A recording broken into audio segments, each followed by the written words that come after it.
Ini suara aneh ya di motor Jupiter Z. Jadi saat digoyang gini,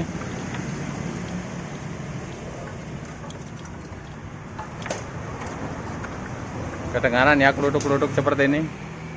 Kemungkinan di dalam tangkinya ini loh. Tuh.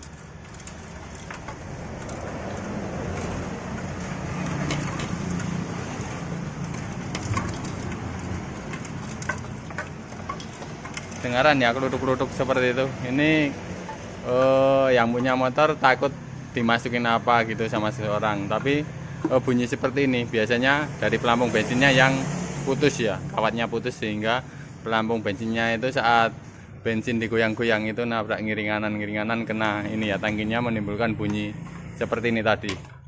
Tuh. Oke, coba kita ambil ya.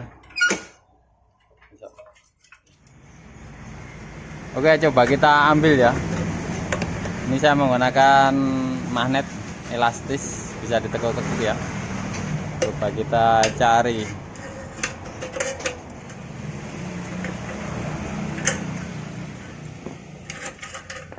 Nah, ini ya. Nah, ternyata patah seperti ini. Ini yang menyebabkan bunyi kelutuk-kelutuk tadi ya. Jadi ini ngapung-ngapung terus nganan ngiri mengenai tangki, menimbulkan bunyi seperti tadi.